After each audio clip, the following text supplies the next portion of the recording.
Okay, I'm Mitch, this is Emma and this is Jock, and we decided to embrace Norman Foster's idea of a multi-use facility and combining numerous building typologies for the purpose of space efficiency. So what we've taken is two separate places, buildings and parks, and we've tried to combine them with the aim of creating really close community spaces.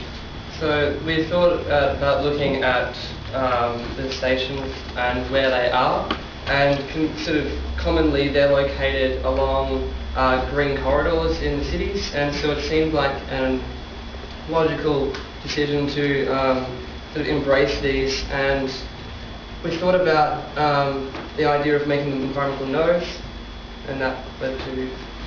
The park and the buildings are involved in symbiosis. So the waste from the building travels downward into a compost underneath the building, underneath the soil, and then the nutrients rise from that and service the flora underneath the building. And it's a completely sustainable system with solid energy and great water usage. Since we wanted to establish a park, we knew we were going to have to take a lot of the toxins out of the soil, which are associated with like gasoline from the petrol stations.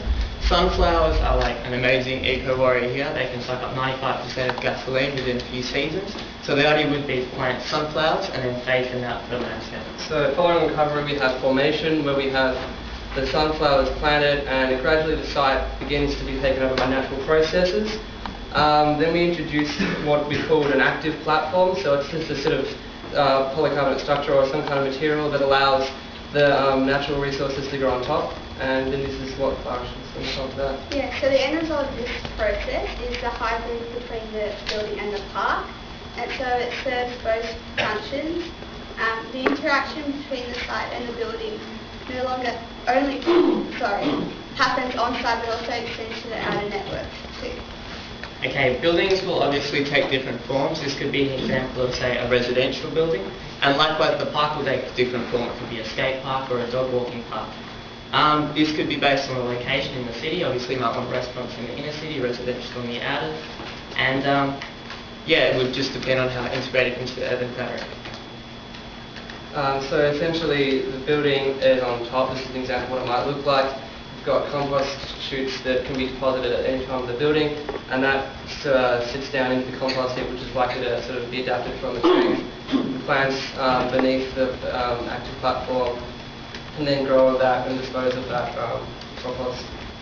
We like to think of the green nodes that they could be some sort of ideal or example for the city. They're sort of a source of positivity. There's social reaction within the park, and it sort of gives back to the environment too, as opposed to petrol stations where there's limited social reaction. In summary, we hope we've created a new type of building typology, which follows Foster's lead. It is multi-use and it's highly sustainable, and it also helps its neighbourhood by collecting waste. And acts as an environmental beacon, of course, in the time of ecological crisis.